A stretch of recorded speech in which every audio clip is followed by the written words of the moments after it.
Hey folks, this is Vince with Ads Gaming Addiction, and today we're going to check out Warparty. It's important to note that what you're looking at here is a preview build, so everything that you're about to see is subject to change. I also just received my press copy today, so this is going to be a first impressions video. With that being said, I did get through the tutorial, and based on my experience with it, this is an RTS set in the Stone Age, which is pretty interesting. I don't see a lot of games do that. Sure, you've got games like Rise of Nations and Empire Earth, and they start you off in the Stone Age or something similar, but then you level up and progress beyond that point. This game seems to be entirely themed around the Stone Age. So let's jump into it and show you what I've learned so far. Now again, this is a preview build, so not all of the features are in play yet. There's single player, multiplayer, there's a wiki, there's the settings menu here. I am going to turn the sound effects down a bit because it was pretty loud during the tutorial. There's also music sliders over here. I do have that off though for the sake of the commentary and to prevent any sort of copyright issues. There's your video settings here, display, resolution, lock cursor, max FPS, and so on and so forth. Alright, let's go ahead and jump into single player. Now the campaign is grayed out. It's, again, because of the preview build, I don't have access to that yet. So we're just going to do a quick skirmish against the AI. And this is my first time doing so I have no idea how difficult this is going to get. So according to this, there's 1, 2, 3, 4, 5 maps, and it's a strict 1v1, 2v2 situation. We'll just stick with the first one, Winter Canyon. Resource type, there's low, medium, high. Villager amount, 2, 3, 4, 5. I'm guessing it's starter villager amount. Show scores, and Fog of War. Alright, so it looks like there's actually different factions too. Now, again, the tutorial did not cover any of that, so I don't know what the differences are between the Wildlanders and the Necromez, but I'm going to choose the Wildlanders, and I want something other than purple. I'd like a blue. That'll work.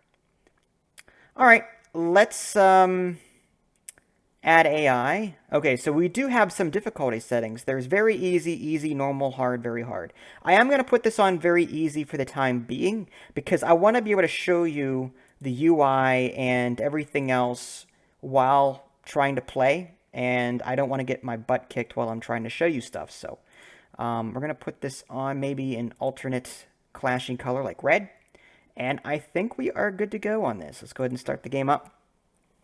Now, if you've played RTS games before, it's extremely similar to this. Okay, so here's the UI. You've got villagers here. Now, I could have sworn I chose blue and not purple.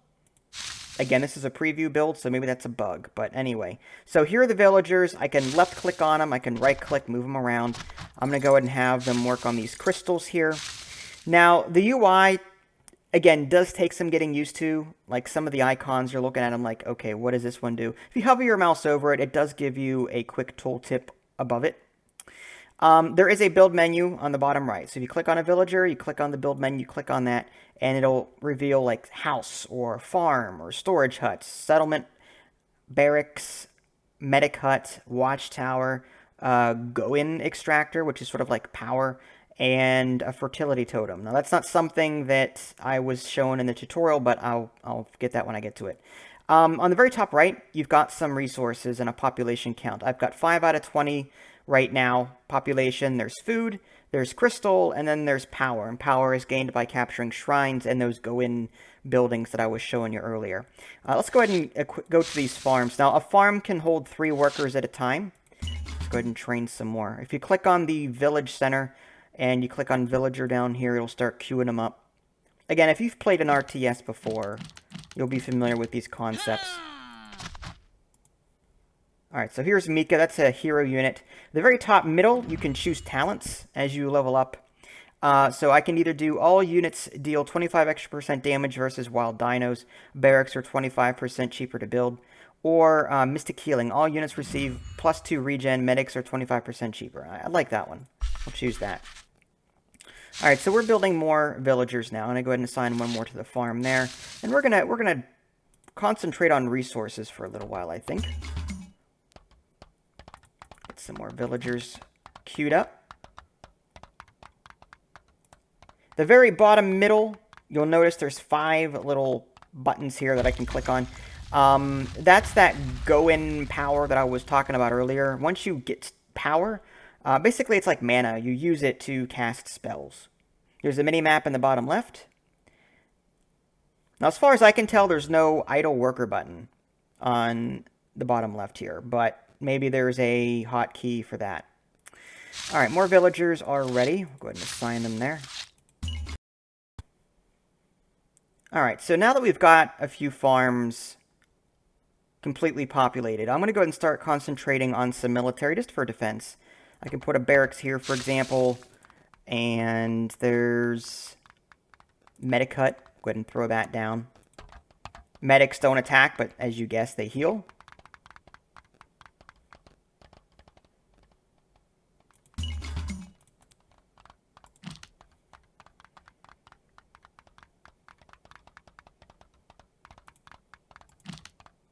Alright, let's get a few warriors queued up. Now, you will have access to more buildings and more units when you level up your village center.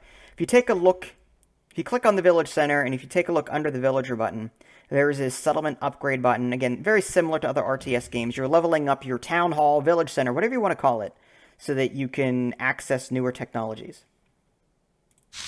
Alright, so these guys are ready.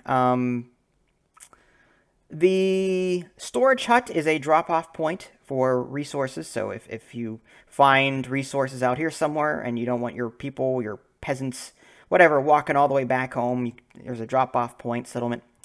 You've also got watchtowers. I might want to put one of those up for defense. It automatically attacks anyone in range. One thing I don't like is that if you select... If you, like, just select a bunch of units, and you're trying to select only military, it'll also select your workers, too. Some RTS games have a smart system in place where, you know, if you select a bunch of units, it'll only select the military units and leave the workers alone. Not in this game. It actually selects all of them. So you gotta be careful about that. That's one thing I would like to see changed. Put another farm down there.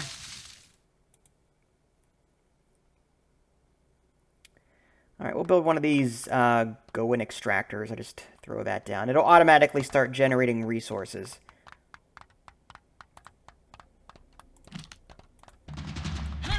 Well, max population reached. That means we're going to need some housing. Now, houses will give us more space. We can also build settlements. Settlements increases your population by 20.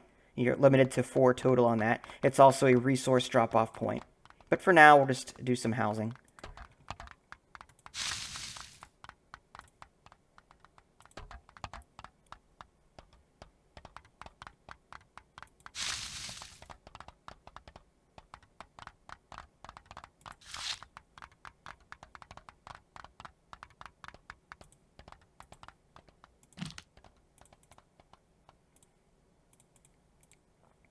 Now, in terms of getting food, again, I'm building farms for that, so that's obvious. But there are dinosaurs in the wild that you can kill and gather meat from, so that's another source of... So, like, in other RTS games that I've played, you can bring farm animals back to your base, you can slaughter them for food. In this case, you're just slaughtering dinosaurs for food. It's the same concept.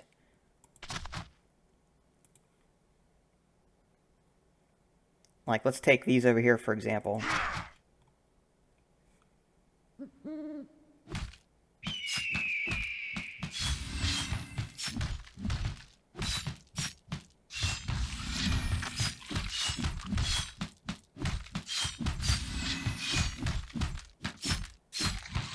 There they go. You can see the little ham, the little ham icons there.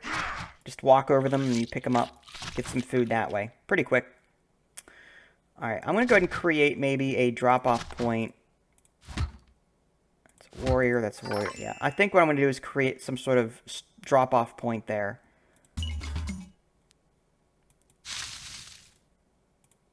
Alright, so we'll do storage hut. Put that right there. Because we're almost out here.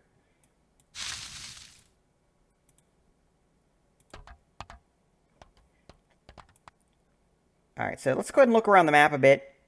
See what we've got access to. These little shield icons on the minimap. Those are the shrines I was talking about.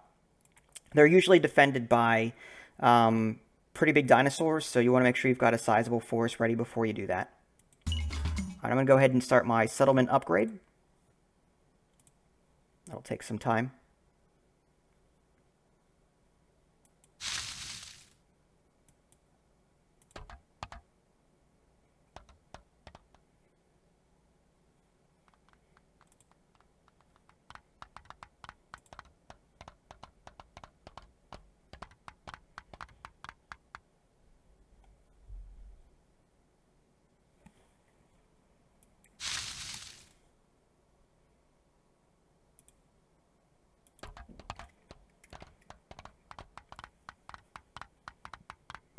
Alright, so it looks like we're almost out of crystal here. Luckily, we do have this up here that we can start on.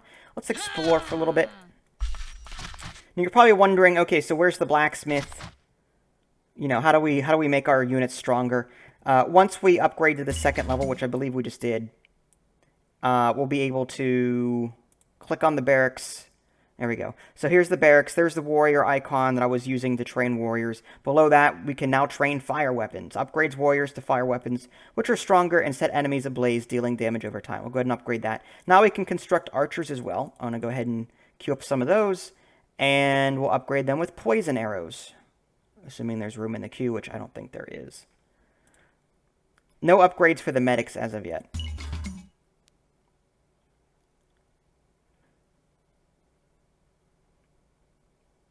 And upgrade worker efficiency. They can carry more stuff that way. I can choose a talent on the top middle again. I can either do units in the stables are 25% cheaper and train 10% faster, or all units in buildings receive +5 armor. Cost of powers is reduced by 25%. We'll go ahead and do the stable units. That way I can show you them without using too many resources. Alright, so there's some dinosaurs there. Get some easy food. Hopefully easy food.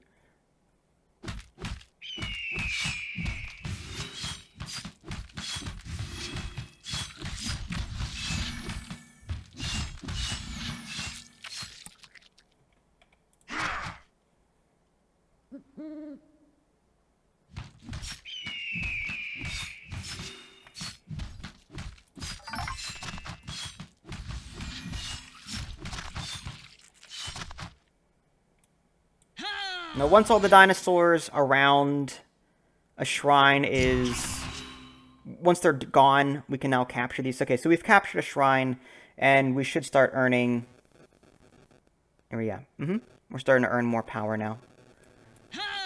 Alright, let's go do something else. Let's check this out. That looks like a lot of meat over there, possibly.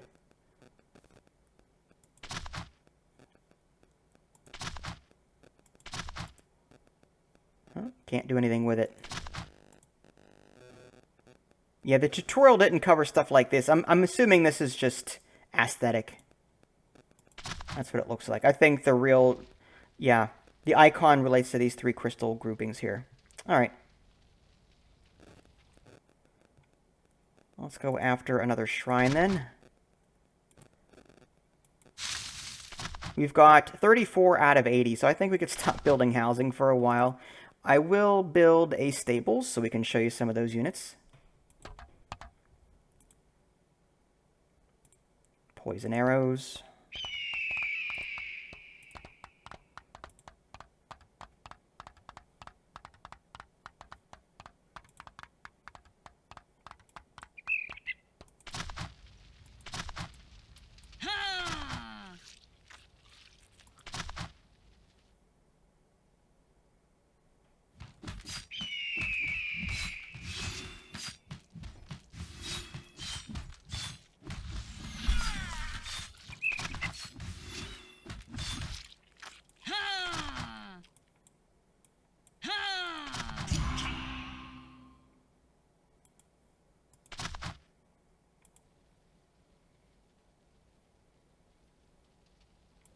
Alright, stables is up and running. So we can build a Triceratops Rider. Heavy beast unit, very tough and strong against ranged units. Saber-tooth archer, ranged beast unit. Very strong, very fast against both infantry and other ranged. Alright, so we'll build a couple of those.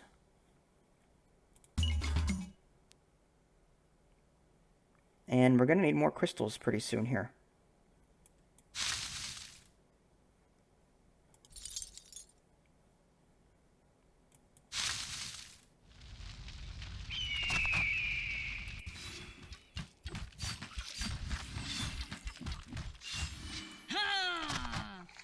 Well, food's not going to be a problem for a while.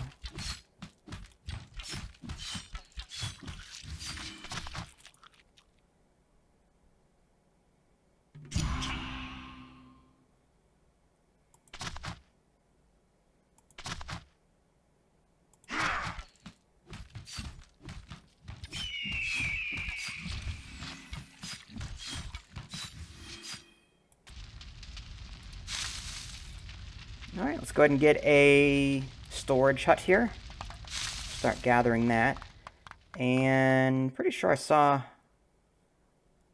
crystal somewhere else. Yeah, right here. Put a storage hut here.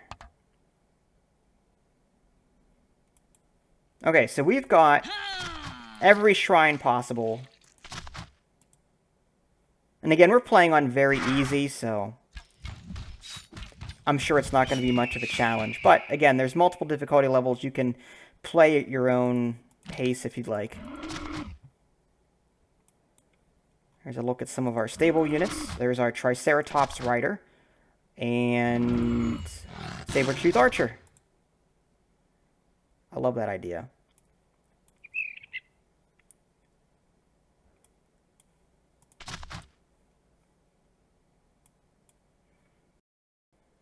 Okay, so we're seconds away from upgrading this settlement to the next level. Let's go ahead and take a look and see if there's anything new for us. Fertility Totem increases your population capacity and maximum population capacity by 10. So it's another way of simply getting more people. Trade Post allows you to train Stegosaurus caravans, which can generate crystal. Well, let's give it a look and see what it looks like.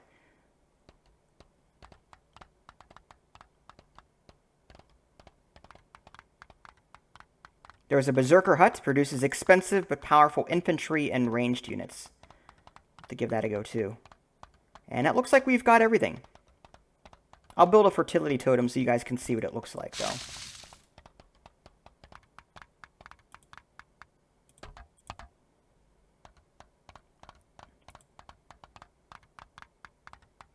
Alright, a caravan that will walk between the trade post and settlement. Okay, so this isn't exactly a very good spot for this. It'll just go back and forth, take 2 steps, go back. It's just, yeah, it's kind of useless there. So you might want to build one of these further out. Let's go ahead and choose another talent. All units receive +5 damage and +5 armor penetration, or we can increase our movement and return 3 damage on hit. Go ahead and take the damage and armor penetration. And let's get those berserkers going.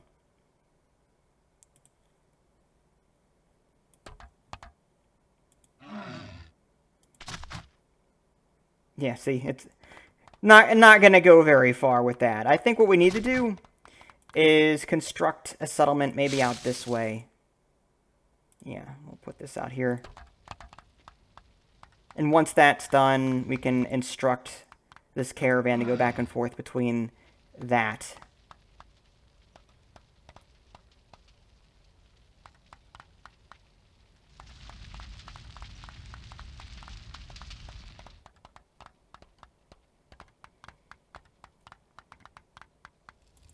There we go.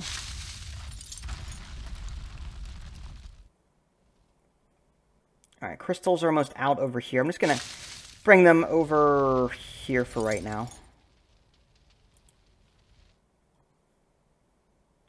Berserkers are ready, so we can do Berserker units, a strong, fast infantry unit, superior in all aspects to the warrior, strong against beasts, or axe throwers.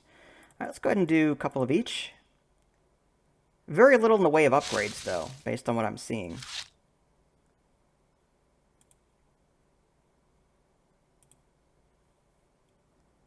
There's our caravan. Ah! War T-Rex. Gotta look at that. Powerful unit that is effective against buildings and armored enemies.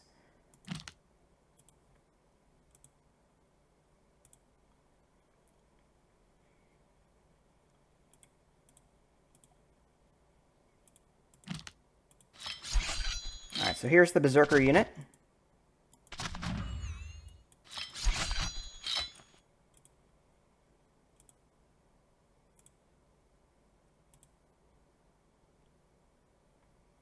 Nice.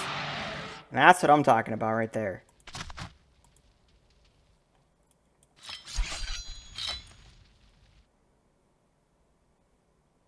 Alright, let's go ahead and get our main force set up, and then we'll go attack and finish this guy off. Shouldn't be too difficult. There's our axe throwers.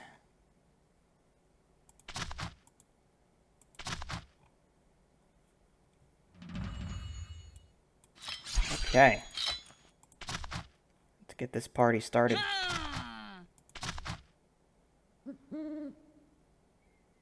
Crystal running low. That's fine. There's 2 other ones here. I'm not worried about that.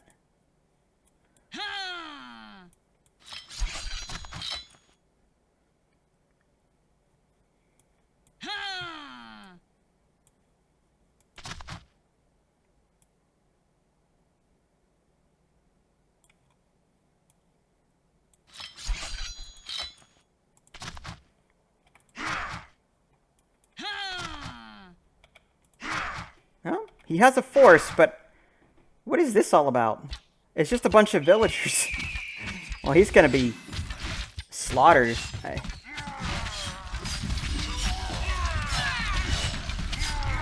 Again, this is very easy, so...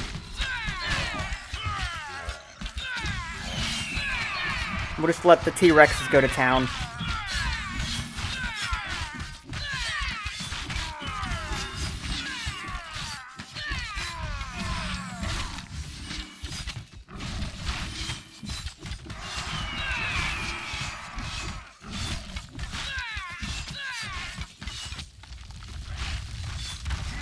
Yes. Okay, so after the game is done, you can see that there are multiple tabs you can cycle through. You can see your stats on that. Not too bad. Alright, well, if you guys want to see more gameplay, let me know. If you guys haven't already, subscribe to my channel and check out my official website, www.dadsgamingaddiction.com. This is Vince, thanks for watching, and I'll catch you next time.